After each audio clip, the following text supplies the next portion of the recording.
6장 27절에서 38절의 말씀을 한 절씩 교독해 읽겠습니다. 제가 먼저 누가복음 6장 27절 읽겠습니다. 그러나 너희 듣는 자에게 내가 이르노니 너희 원수를 사랑하며 너희를 미워하는 자를 선대하며 너희를 저주하는 자를 위하여 축복하며 너희를 모욕하는 자를 위하여 기도하라. 너의 입뺨을 치는 자에게 젖뺨도 돌려대며 네 겉옷을 빼앗는 자에게 속옷도 거절하지 말라. 내게 구하는 자에게 주며 내 것을 가져가는 자에게 다시 달라 하지 말며 남에게 대접을 받고자 하는 대로 너희도 남을 대접하라. 너희가 만일 너희를 사랑하는 자만을 사랑하면 칭찬받을 것이 무엇이냐? 죄인들도 사랑하는 자는 사랑하느니라. 너희가 만일 선대하는 자만을 선대하면 칭찬받을 것이 무엇이냐? 죄인들도 이렇게 하느니라. 너희가 받기를 바라고 사람들에게 꾸어주면 칭찬받을 것이 무엇이냐? 죄인들도 그만큼 받고자 하여 죄인에게 꾸어주느니라. 오직 너희는 원수를 사랑하고 선대하며 아무것도 바라지 말고 꾸어주라. 그리하면 너희 상이 클 것이요 또 지극히 높으신 이의 아들이 되리니 그는 은혜를 모르는 자와 악한 자에게도 인자하시니라. 너희 아버지의 자비로우신 같이 너희도 자비로운 자가 되라. 비판하지 말라. 그리하면 너희가 비판을 받지 않을 것이요 정죄하지 말라. 그리하면 너희가 정죄를 받지 않을 것이요 용서하라. 그리하면 너희가 용서를 받을 것이요 주라. 그리하면 너희에게 줄 것이니 곧 후히 되어 누르고 흔들어 넘치도록 하여 너희에게 안겨 주리라. 너희가 헤아리는 그 헤아림으로 너희도 헤아림을 도로 받을 것이니라. 아멘. 할렐루야. 오늘도 말씀으로 찾아오시는 주님을 만나기를 축복합니다. 교회는 어떤 존재일까요? 교회란 땡땡땡이다, 이런 게 교회다, 이런 게 예수 믿는 사람들이다 라고 말한다면 어떤 존재일까요? 오늘도 대표기도 때 우리 김재도 지사님이 잘 또 기도 중에 이야기해 주셨는데, 교회란 세상으로부터, 세상 나라로부터 부름받은 하나님 나라 백성이고 동시에 세상으로 보냄받은 그리스도의 제자다. 옥하는 목사님이 참 잘 정리해 주셨죠. 성경적 교회에 대해서 세상 나라로부터 부름받은 하나님 나라 백성이고 다시 세상 나라로 보냄받은 그리스도의 제자, 이게 교회다. 근데 우리가 이렇게 명찰에 딱 붙이고 저는 예수 믿는 사람입니다, 저는 교회입니다, 저는 하나님 백성 그리스도 제자입니다, 명찰 붙이고 다니는 사람 아무도 없잖아요, 그죠? 그리고 입술로 그렇게 나는 이런 존재입니다 라고 말하고 다니는 사람도 솔직히 그렇게 많지 않은 것 같아요. 그래서 만약에 어느 직장에 여러 직원들이 있는데 저 중에 한 100명 중에서 누가 예수 믿는 사람이고 누가 예수 믿지 않는 사람인가를 어떻게 구분할 수 있을까? 나는 예수 믿습니다, 믿지 않습니다, 이것을 고백하지 않는 한 구분할 수 있는 방법이 과연 있을까? 그들의 살아가는 삶의 모양만 봐도 구분할 수 있는 방법이 있을까요? 없을까요?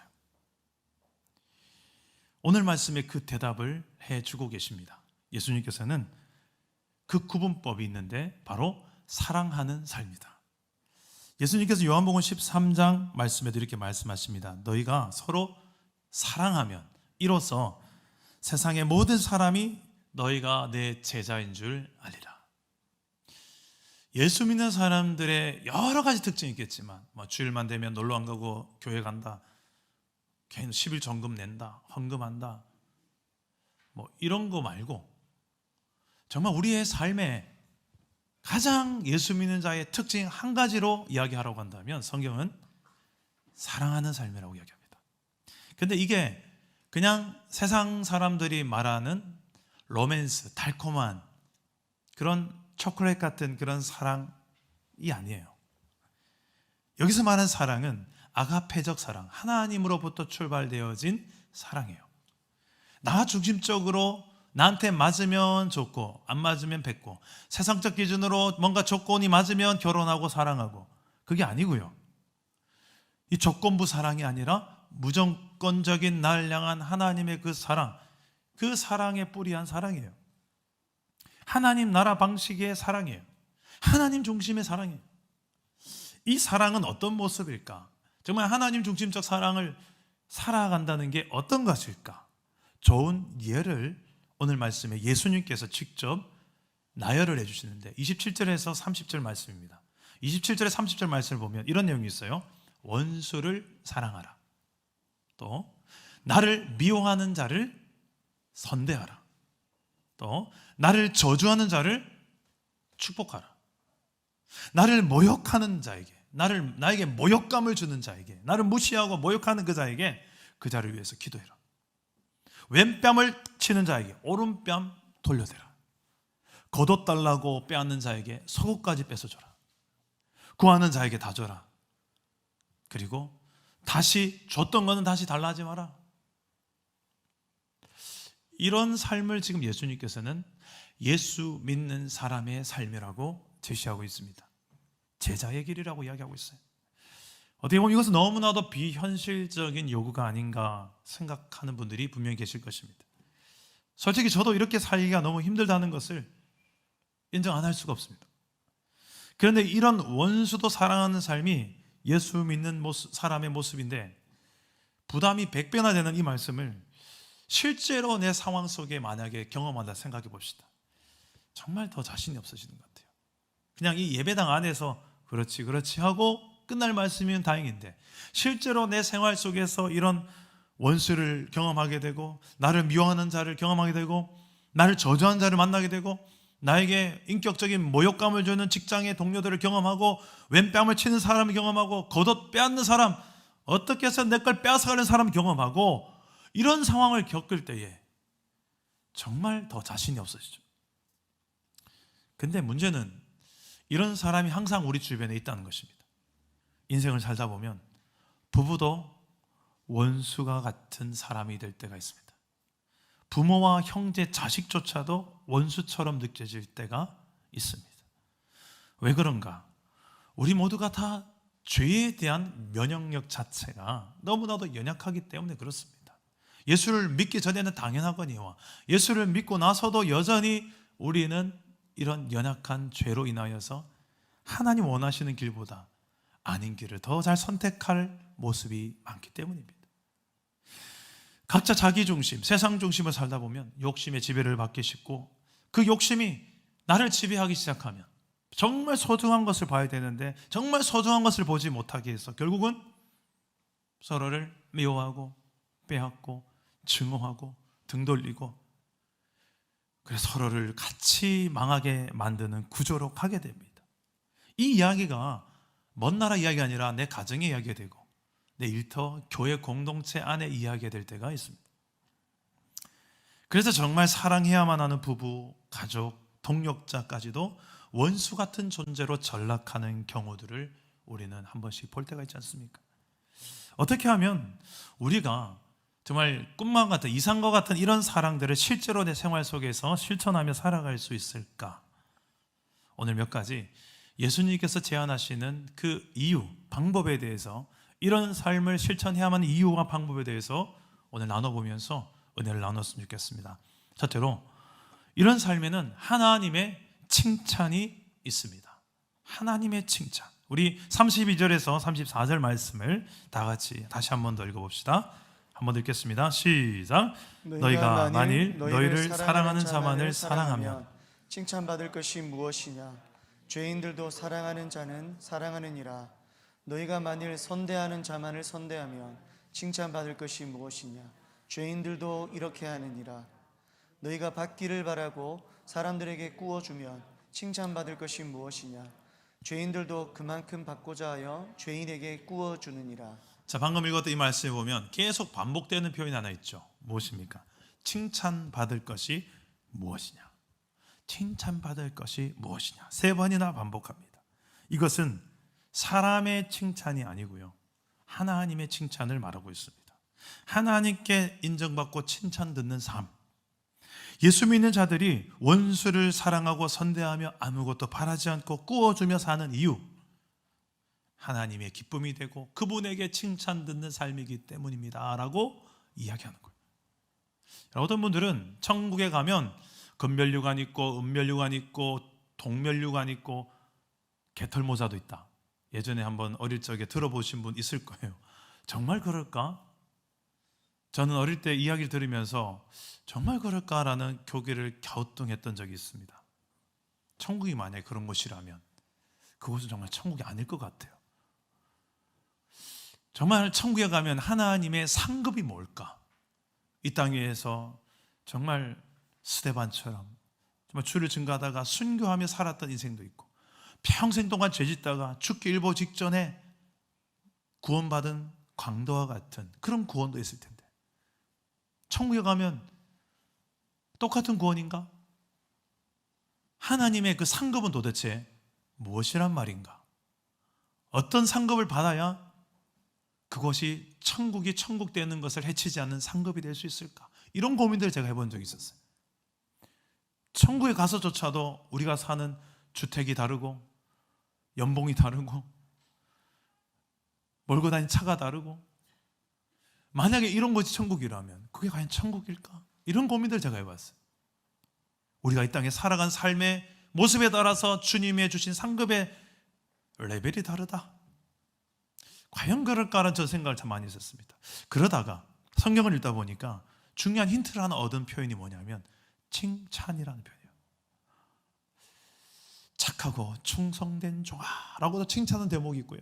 오늘 말씀에서 보면 예수님께서 칭찬받을 것이 무엇이냐, 칭찬에 대한 이야기를 하고 계세요. 저는 천국에서 가장 큰 상급이 하나님의 칭찬이라고 생각합니다. 왜냐하면 방금 이런 이유도 있겠지만 그 하나님께서 가장 기뻐하시는 뜻을 알고 그 뜻대로 순종하며 살아가는 자에게 주어진 칭찬이 얼마나 많은 성도들에게 주어질까? 각자 종목대로 칭찬이 주어지지 않을까요? 물론 이 구원받은 백성들 하나님 다 사랑하십니다만 하나님이 기쁨이 되는 순종의 삶을 살아온 성도들에게 주어지는 상, 하나님의 칭찬이 아닐까 생각합니다. 저는 솔직히 사람들의 칭찬을 참 목말라 했던 사람이었습니다. 어릴 적부터 제 주변의 가족들, 친구들 사이에 있어서 제가 가장 칭찬을 못 듣는 삶을 살았던 것 같아요. 제가 봐도 제가 특별히 잘난 게 없는 거예요. 주변의 친구들과 가족들에 비하면, 형제들에 비하면. 그래서 늘 낮은 자존감에 시달렸던 기억이 중고등학교 시절에 있습니다. 그래서 누군가가 저에게 야, 근준이 이거 참 잘하네, 이 말 한마디만 들으면 하늘을 날아갈 것 같았어요. 지금도 저는 약간 그런 성향이 있습니다. 제 아내가 한 번씩 제가 설거지를 하면 야, 설거지하면 참 남자가 어떻게 이렇게 잘할 수 있어. 저는 그러면 설거지를 끝나지 않고 방을 닦기 시작합니다. 밀렸던 빨래도 널고 막 그래요. 칭찬 들으면 저만 그런 게 아니라 대부분의 한국 남자들 다 그럴 거예요.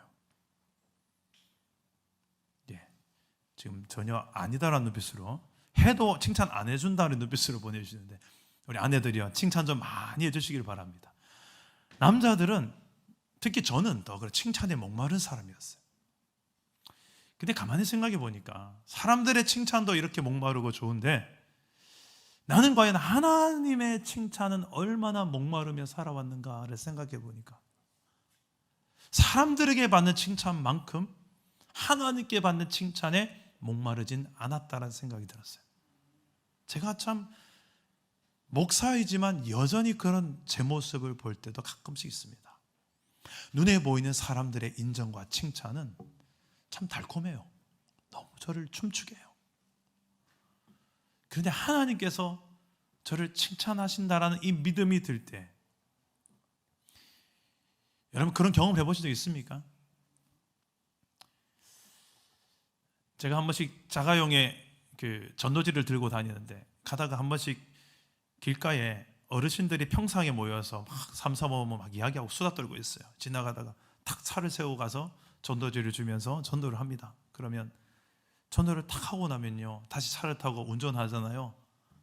그때 제 마음속에 드는 생각, 잘하였도다. 그런 칭찬하는 마음들이 저를 참 춤추게 해요. 아무도 보는 사람 없을 때 교회에 뭔가 이렇게 청소할 것이 있고 또 뭔가 일해야 될 것이 있을 때 아무도 알아주지 않아도 그것을 떨어진 걸 갖다 붙이고 치우고, 바닥에 떨어진 쓰레기 하나를 주워도 아무도 알아주지 않아도 주님이 보시죠라는 그 믿음이 있을 때는요, 제 안에 주님 때문에, 그 칭찬 때문에 제가 마음에 큰 기쁨과 보람을 느낄 때가 있더라는 거예요. 주님은 지금 이런 하나님의 칭찬에 대한 이야기를 하고 있습니다. 근데 이 칭찬이 그냥 단순히 뭔가를 잘했을 때 우리가 생각하는 그 정도 수준의 내용이 아니에요. 어떤 칭찬을 말하는가? 나를 사랑하는 자만 사랑하는 것은 칭찬받을 일이 아니다. 나를 사랑해 주는 사람을 사랑하는 것, 나를 선대하는 사람한테 내가 선대하는 것은 칭찬받을 일이 아니다. 받기를 바라면서 주는 것, 이것도 칭찬받을 일이 아니다. 어떤 게 칭찬받는 일인가? 주님 이렇게 말씀하십니다. 나를 사랑하지 않는 자를 사랑할 때, 나를 선대하지 않는 자를 선대할 때, 받기를 바라지 않으면서 줄 때, 이게 칭찬받을 것이다. 저는 우리 사랑담문교회 성도들이 이런 대목으로 칭찬 많이 듣는 성도 되기를 축복합니다. 그러기 위해서는 우리의 믿음의 시선이 이런 하나님께서 칭찬하시는 종목들을 성경에서 발견하고 그런 타이밍이 왔을 때 순종해 낼 수 있는 믿음이 필요한 거예요. 그때는 믿음을 요구합니다. 믿음의 눈을 뜨고, 믿음이 흐릿하다면 안경을 써서라도 하나님을 인식하면서, 그분 앞에 그분의 존재를 인식하면서 순종하는 거죠. 내 감정은 정말 사랑하기 싫은 사람이 있습니다. 내 감정은 나한테 악하게 대하는 사람한테 선하게 대한다는 거죠. 정말 이거 미칠 짓이죠. 힘들어요. 그리고 저도 돌아오는 게 있어야 줄맛이 나죠. 저도 이거는 뭐 돌아올 줄 모르는 사람이 있어요. 그런 사람한테 또 준다? 이건 참 쉽지 않은 것입니다.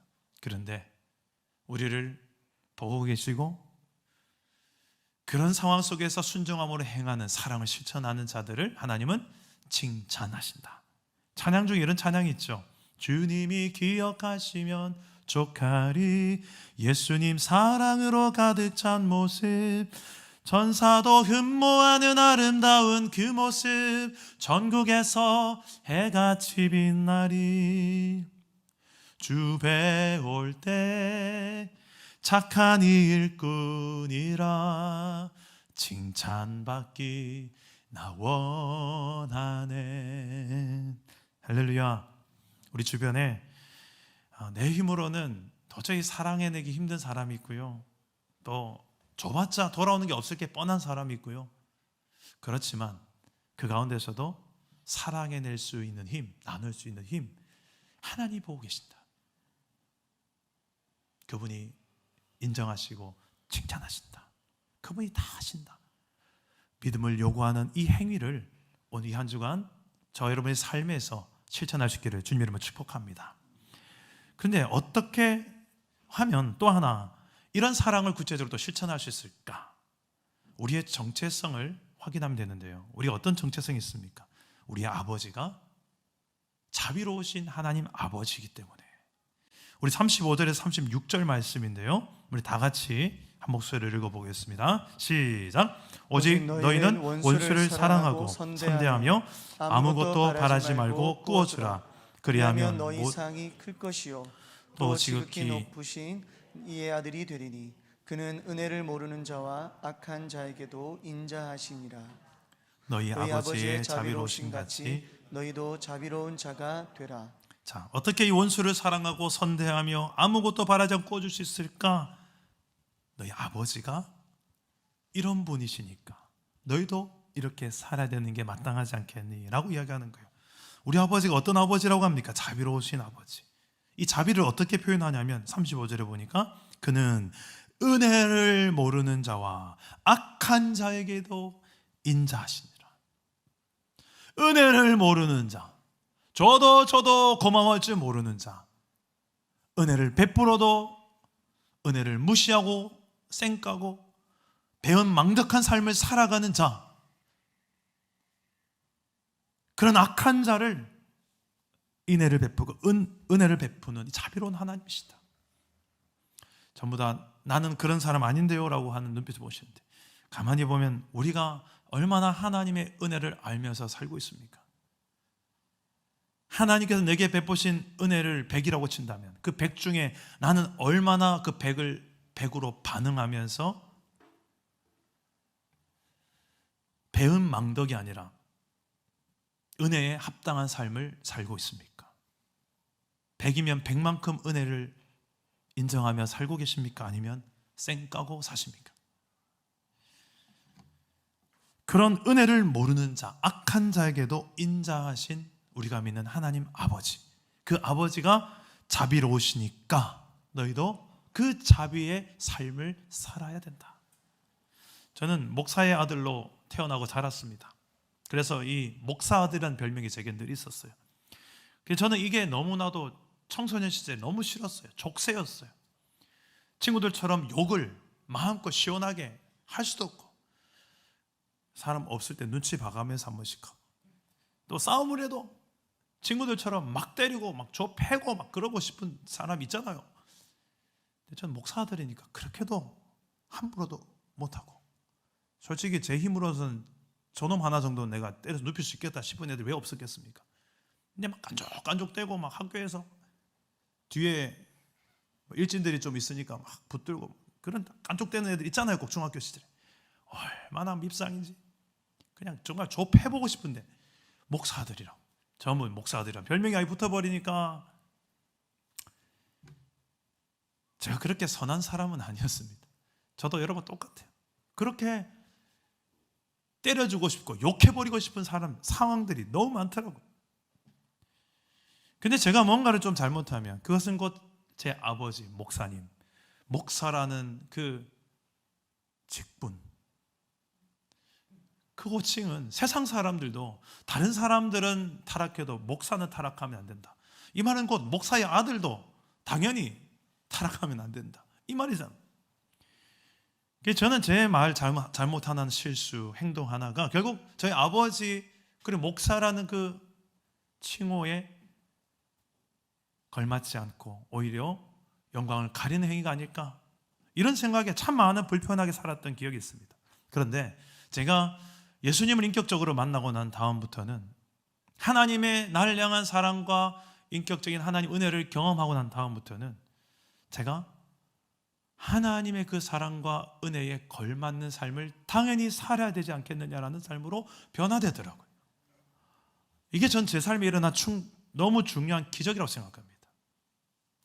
여러분의 삶에 이런 변화가 있습니까?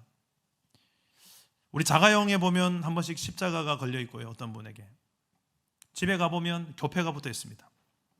운전하다가 조금 시비가 붙고 하는 광경을 볼 때가 있는데 얼마나 시원하게 욕을 하시는지요. 근데 차에 보니까 십자가가 딱 걸려 있어요. 오늘 십자가 좀 떼고 욕하시지. 층간소음 때문에 막 난리가 났어요. 근데 늘 제가 다니던 그 교회 땡땡땡 교회 성도인데 저렇게 소리를 지르며 갑질을 하면 어떻게 하나? 그렇게 좀 불편한 마음이 들 때도 있더라고요. 우리가 적어도 차에 십자가 걸고 또 집에 교패를 붙일 때는 거기에 좀 걸맞는, 내가 참 십자가의 그 용서의 삶, 은혜의 삶, 사랑의 삶을 살아야 되겠다, 이런 마음을 가지고 좀 거시고, 교패를 붙일 때도 사랑 담은 교회, 그냥 교패만 붙이지 말고 정말 사랑 담은 삶을 살겠습니다, 이런 마음으로 붙이는 거 아니겠습니까? 하나님은 자비의 하나님이십니다. 자비의 하나님의 자녀들답게 우리가 자비의 삶을 살아갈 수 있기를 축복합니다. 자비는 구약의 하나님의 참 중요한, 성경에 나타난 하나님의 중요한 성품이에요. 행한 일들은 분명히 심판받기에 합당한 죄인이지만 행한 대로 심판하는 것이 아니라 용서해 주는 마음이 있을 때에 자비를 베풀게 됩니다. 자비는 용서하는 마음이 있을 때 가능한 거죠. 그런데 그런 용서는 하나님으로부터 출발합니다. 누군가 그에게 용서하는 마음이 있다는 것은 자신이 하나님의 용서를 받았다는 증거죠. 원수를 용서하는 마음이 있다는 것은 자신이 하나님의 원수로 살았었지만 용서를 받았음을 증거하는 것입니다. 내가 언제 하나님과 원수 되었습니까? 성경에서는 그렇게 말합니다. 로마서 5장 말씀 보니까 우리가 아직 연약할 때, 죄인이었을 때, 원수되었을 때 하나님은 우리를 사랑하셨다. 그래서 십자가에 하나님 하나밖에 없는 아들을 내어주셨다라고 성경은 기록하고 있습니다. 이게 하나님의 자비고 하나님의 은혜라고 이야기해요. 그런 하나님의 뜻을 무시하고 반항하고 반역을 하고 살았던 나를 버리지 않고 포기하지 않고 용서하시고 사랑하신 하나님, 그래서 우리에게 아들 예수를 보내주신 하나님, 그 하나님의 날 향한 사랑, 그거는 단지 사랑해라고만, 사랑스러워서 러블리해서 사랑해가 아니고요, 자격 없는 나, 전혀 사랑스럽지 않은 삶을 사는 나, 그런 나를 용서하시고 용납하시는 그 하나님의 자비가 담긴 사랑이 성경적 하나님의 날 향한 사랑이더라. 이 사랑을 우리는 믿습니다라고 이야기하잖아요. 예수를 믿습니다라는 말은 곧 이 하나님의 날 향한 사랑을 믿는 거예요. 그래서 우리는 천국에 들어갈 수 있고 하나님 백성이 되었습니다. 정말 그 은혜로 입은 사람들의 삶에 마땅한 증거가 무엇이어야겠느냐? 그 자비의 사랑의 하나님의 자녀답게 우리도 자비가 담긴 사랑을 실천하며 살아갈 수 있기를 주님의 이름으로 축복합니다. 마지막 하나가 더 있습니다. 어떻게 하면 이런 사랑을 실천할 수 있을까? 우리 따라서 해봅시다. 비판하지 말고 헤아리라. 한 번 더요. 비판하지 말고 헤아리라. 우리 37절과 38절 말씀 우리 다 같이 한번 읽어보겠습니다. 시작. 비판하지 말라. 그리하면 너희가 비판을 받지 않을 것이요, 정죄하지 말라. 그리하면 너희가 정죄를 받지 않을 것이요, 용서하라. 그리하면 너희가 용서를 받을 것이요, 주라. 그리하면 너희에게 줄 것이니 곧 후이되어 누르고 흔들어 넘치도록 하여 너희에게 안겨주리라. 너희가 헤아리는 그 헤아림으로 너희도 헤아림을 도로 받을 것이니라. 아멘. 자, 왜 비판하지 말라고 하실까요? 두 가지 이유가 있습니다. 비판하는 너도 비판받을 거니까. 너도 비판거리가 없는 게 아니니까. 단지 많은 옆에 사람들이 아직 비판 소리가 네 귀에 많이 안 들어왔을 뿐이고, 너도 비판받을 거야. 그리고 네가 비판하는 그 내용 그대로 너에게 적용할 거야. 사람도 그렇지만 눈에 보이지 않는 하나님도 그대로 너에게 비판할 거야. 그 비판 앞에 살아남을 사람이 과연 누가 있을까? 두 번째, 비판 왜 하지 말라고 합니까? 비판은 곧 정죄로 이어지기 때문입니다. 비판은 비판에서 끝나지 않아요. 말을 안 해서 그렇지 비판을 가만히 살펴보세요. 정죄로 연결됩니다. 근데 이 땅에서 우리의 잘못과 죄를 정죄할 수 있는 유일한 죄 없는 분은 하나님밖에 없는 줄 믿습니다. 죄가 없어야 정죄하죠. 죄 있으면 네 죄나 해결해라 이러죠. 근데 죄 없는 유일하신 분은 하나님밖에 없기 때문에 하나님만이 유일히 우리를 심판할 수 있고 정죄하실 수가 있어요. 그런데 내가 그 하나님 자리에 서겠다는 거죠. 비판하는 것은 곧 정죄하는 것이고, 정죄하는 것은 곧 내가 하나님 역할, 내가 심판자로 역할을 하겠다는 겁니다. 이것은 교만이죠. 주변에 여러분 비판을 잘하는 분 계십니까? 아니, 내가 그 비판의 대명사는 아닙니까? 한번 나 자신을 좀 돌아보시기를 바랍니다. 그래서 비판보다는 자비하신 하나님 아버지의 자녀답게 너희는 용서라는 것을 해야 된다. 용서하라. 나아가서 용서를 뛰어넘어 베풀어주고 헤아려 주기까지 해야 된다. 이게 자비의 아버지의 자녀의 삶이다. 왜 이런 삶을 살아야 되는가? 또 중요한 이유를 두 가지 제시하는데요. 하나는 하나님이 내가 베푸는 만큼 채워주시기 때문에. 어떻게 채워주시는가? 누르고 흔들어 넘치도록 하여 안겨주신다라는 표현을 말씀에 기록하고 있습니다. 여러분, 그릇에 뭔가를 채울 때, 가득 채울 때 쓰는 표현이 이거예요. 일단 눌러야 됩니다. 꽉 누르고. 왜 흔들까요? 그렇죠? 빈틈없게 채우려고, 더 채우려고 누르고 흔들어서 넘치도록 채워서 다시 우리에게 안겨주신다. 이게 하나님의 약속이에요. 누구에게? 주는 자에게, 베푸는 자에게. 근데 이 문맥상 봤을 때 나에게 늘 은혜를 베푸는 사람한테만 주는 그 개념이 아니고요. 여러분 앞뒤 문맥을 자세히 보시면 아시겠지만 저도 돌아올 게 없는 그 사람한테 주는 거예요. 등 돌리고 살고 싶은 그 사람한테 주는 거예요.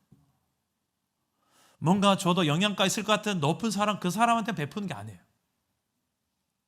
이걸 통해서 하나님의 자비가 드러나는 거기 때문에 자격 없는 대상이지만 하나님의 말할 수 없는 은혜와 사랑을 부어주신 그 하나님의 사랑. 구약 성경에서는 이것을 헤세드라는 표현을 씁니다. 이 헤세드는 은혜의 뿌리 박은 사랑을 이야기해요. 그냥 사랑받을 자격 있고 사랑받을 짓을 해서 복받을 짓을 해서 복 주는 거 말고요, 전혀 사랑받을 짓을 안 하는데 사랑할 때 그걸 은혜라고 하죠. 그 은혜의 뿌리 박은 사랑, 이게 헤세드의 사랑입니다. 하나님의 사랑은 이 헤세드의 사랑인데 그 헤세드의 사랑을 가장 잘 드러내고 실천하는 상황이 어떤 상황인가? 주는 건데 저도 줄 만한, 받을 만한 자격이 없는 사람한테 주는 거예요. 이건 믿음을 요구합니다. 어떤 믿음? 내가 그 은혜를 받았거든요. 누구에게? 하나님께. 그 헤세드의 은혜와 사랑을 어떻게 받았어요? 내가 아직 연약하고 죄인이고 원수로 살 때 하나님께서 나를 사랑하사 헤세드의 은혜로 사랑하사 그 아들 예수를 십자가에 내어주신 것으로. 할렐루야. 이 은혜의 뿌리 박은 사랑을 받은 저와 여러분의 마땅한 삶이 비판하지 않고 헤아리는 거예요. 이 헤아린다는 표현은 누군가의 고충을 헤아린다, 부모의 고충을 헤아릴 줄 아는 자녀가 되어야 됩니다. 이럴 때 쓰죠. 헤아린다. 상대방의 마음을 읽거나 짐작할 때 사용하는 단어입니다. 헤아린다. 이것은 사랑의 언어고 성숙의 언어예요. 철없는 자녀일 때는 내 생각할 줄밖에 몰라요. 엄마 아빠의 깊은 속뜻을 알 수가 없죠. 근데 좀 자녀가 철이 들면, 우리 영준이가 저기 와 있네. 영준이가 철이 들면 이상희 집사님 엄마의 마음, 김현우 집사님 아빠의 마음을 이미 충분히 철들었죠. 엄마가 바로 아멘이 안 나옵니다. 좀 더 철들겠죠. 철들면 철들수록 엄마 아빠의 마음 알겠습니까? 주변의 많은 사람들, 심지어는 하나님의 마음까지도 아는 그 성숙한 성도가 되지 않겠습니까? 그런 헤아릴 줄 아는 마음이 성숙한 마음이고 하나님께서 원하시는 하나님 자녀들의 모습이에요. 우리를 향한 하나님의 마음은 우리를 잘 헤아려 주시는 하나님이십니다. 예수님께서 한 번은 이제 십자가에서 돌아가시기 바로 직전에 내가 이제 곧 십자가에 달려 죽을 것이다, 이 이야기를 제자들에게 합니다. 그 이야기를 들은 한 여인, 마리아란 한 여인이 가진 값비싼 향료컵을 들고 와서 예수님이 깨뜨려서 머리에 붓습니다. 거의 1년치 연봉이 약 한 3천만 원 정도가 돼요. 그 정도 되는 값어치 있는 것을 깨뜨려서 다 부어버립니다. 이것을 보고 계산에 능한 가룟 유다가 책망합니다. 이걸 그냥 팔아서 가난한 사람들한테 나눠주면 훨씬 더 하나님께 영광 돌리지 않겠느냐. 그럴싸한 말이지만 예수님께서는 이 여인의 마음을 헤아립니다. 그리고 어떻게 말하는지 보십시오. 우리 마가복음 14장 6절에서 8절, 우리 자막을 보시고 화면을 보시고 같이 한번 읽어봅시다. 예수님께서 이 여인의 마음을 어떻게 헤아리시는지 시작. 예수께서 이르시되 가만두라, 너희가 어찌하여 그를 괴롭게 하느냐. 그가 내게 좋은 일을 하였느니라. 가난한 자들은 항상 너희와 함께 있으니 아무 때라도 원하는 대로 도울 수 있거니와 나는 너희와 항상 함께 있지 아니하니라. 그는 힘을 다하여 내 몸에 향료를 부어 내 장례를 미리 준비하였느니라. 예수님은 이 여인이 허비한 것이 아니다라고 그 여인의 마음을 헤아려 줍니다. 이 여인은 내가 얼마 안 있으면 죽을 텐데 그 장례를 미리 치르기 위해서 이렇게 준비하는 거야. 그를 괴롭게 하지 마라. 그리고 그를 축복하며 격려합니다. 어떻게 해요? 9절 말씀에 우리 한번 다 같이 화면을 보시고 9절 읽어봅시다. 시작. 내가 진실로 너희에게 이르노니 온 천하에 어디서든지 복음이 전파되는 곳에는 이 여자가 행한 일도 말하여 그를 기억하리라 하시니라. 이 여인이 이렇게 영광스러운 축복을 받을 줄이야. 주님은 우리가 봉사하는 현장에서 어떤 모양으로 봉사하고 헌신하는지 다 아세요. 어떻게 살아가는지 우리의 삶의 형편을 다 아세요. 억울한 일 당해도 어떤 상황 때문에 억울한 일 당해도 다 아세요. 누구보다도 우리 형편을 잘 알고 헤아려 주시는 분이 우리가 믿는 예수님인 줄 믿으시길 바랍니다. 정말 그분의 헤아리심을 경험한 자가 될 때 우리도 살아가는 삶의 방식이 우리 주변의 많은 영혼들을 헤아려 주는 사랑으로 사랑할 수 있게 되는 줄 믿으시기를 바랍니다. 심지어는 나에게 선대하지 않고 악하게 대하고 나에게 원수처럼 대하는 그 사람조차도 이렇게 생각해요. 아이고, 참 어떻게 어떤 일이 도대체 있었길래 저렇게 이 상황에 저런 말을 할까? 그냥 빙산의 우리는 일각이라고 하는데 빙산의 일각은 드러난 부분만 말하잖아요. 그 드러난 뾰족한 말 하나, 내 마음을 아프게 한 가시돋친 말 하나, 악한 나를 향한 행동, 그거 하나 때문에 너무 아프니까 어떻게 나한테 이렇게 할 수 있어? 라고 할 수 있지만 조금만 더 우리가 그 영혼을 위해서 기도하다 보면 헤아릴 수 있게 되는데 도대체 빙산의 일각 이 위에 것만 보지 말고 그 밑에 도대체 어떤 인생으로 살아왔길래 어떤 저 인간의 아픔이 있었길래 기도하면요 주님의 눈으로 그 원수 같은 그 사람의 깊은 아픔까지도 보여주세요. 어떻게 보면 그 사람도 가해자이기 전에 피해자일지 모릅니다. 부모를 참 많이 원망하는 분도 계시죠. 근데 부모도 여러분 기도하다 보면요 참 그 나름 최선을 다해서 그 시절을 살아오신 분이죠.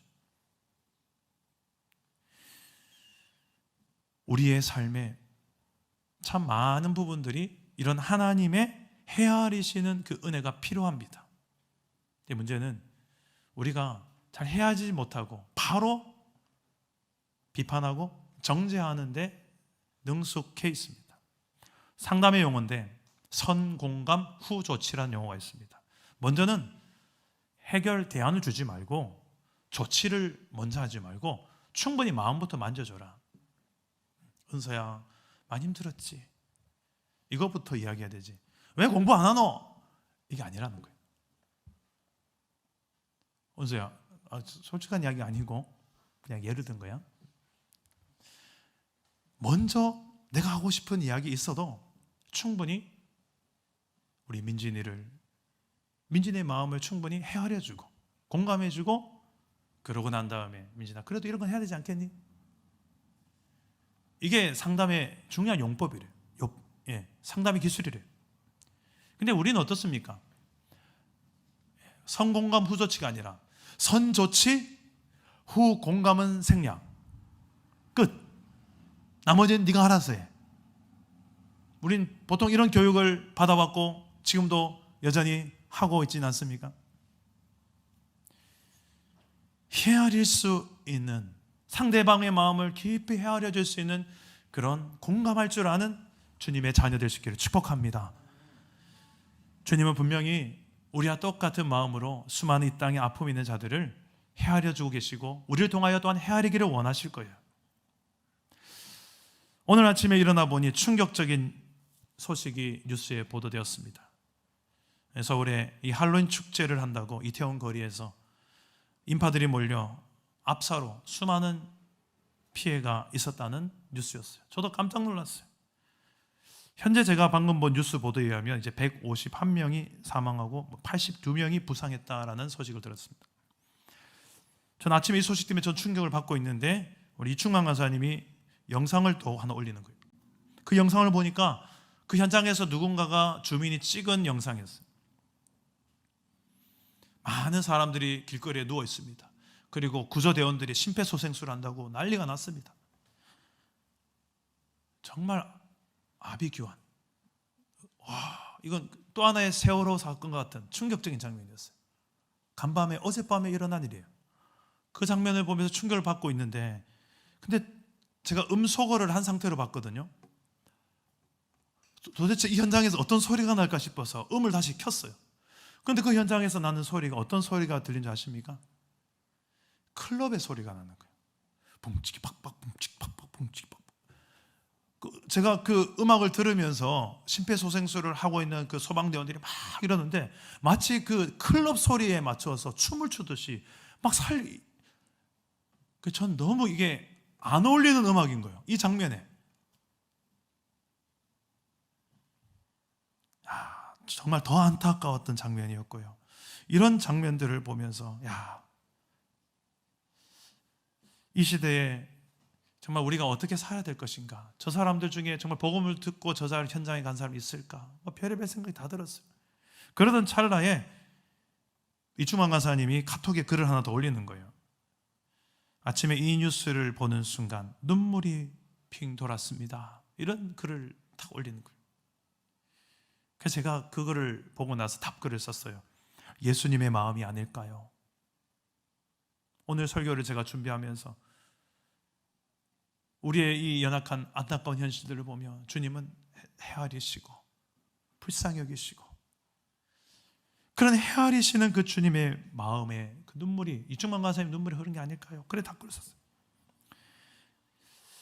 예수님은 십자가에서 돌아가시면서도 자신을 지금 찔러 죽이고 매달아 죽이는 그 죽이는 자들을 향하여서 이렇게 기도하셨습니다. 아버지여 저들을 사하여 주옵소서. 자기들이 하는 것을 알지 못함이기 때문입니다. 예수님을 믿었던 제자 스데반 지사님도 돌멩이에 맞아서 순교하실 때 예수님과 같은 기도를 똑같이 하셨어요.